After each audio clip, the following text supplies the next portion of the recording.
श्रावण महिन्यानंतर भारतामध्ये विविध सण समारंभ यांना सुरुवात होते.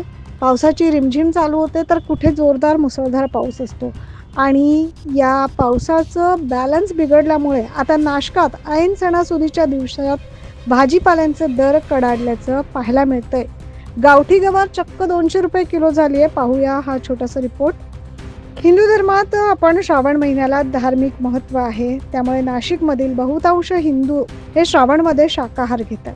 त्यामुळे भाजीपाल्याला खूप डिमांड असते, खूप मागणी असते आणि त्यातच हल्ली पावसाचा लहरीपणा यामुळे भाजीपाला हा मोठ्या प्रमाणात उगवला जात नाही आहे किंवा भाजीपाला उगवण्यामध्ये इम्बॅलन्स झाल्याचं आपल्याला बघायला मिळतंय. त्यामुळे भाजीपाल्याचे दर कडाडल्याचं देखील पाहायला मिळतंय.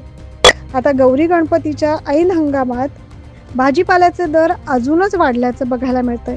कोथिंबीर तर चक्क 150 रुपये जुडी असून तिचा वापर तर गौरी गणपतीच्या स्वयंपाकात जरा जपूनच केला जातोय. या दिवसांमध्ये दररोजच लागणाऱ्या फुलांचा सुगंध वाढत्या दरामुळे फारसा दरवळताना दिसत नाहीये. आता भाज्यांचे भावही कडाडल्याने आता त्यांचा आस्वाद देखील कमी झालाय की काय असं वाटतंय.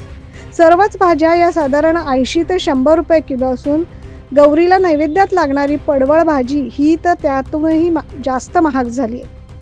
यावर्षी ज्येष्ठ आणि आषाढ महिन्यात मुसळधार पाऊस सुरू होता, त्यामुळे टोमॅटोसह इतर भाज्या कुजल्यानं भाज्यांचे दर वाढले. या कालावधीत तर टोमॅटोचे भाव 90 रुपये किलो इतके वाढले, तर पापडी आणि चिकटी, गाजर, भेंडी या प्रकारच्या भाज्यांचे दर 80 रुपये किलोच्या वर आहेत.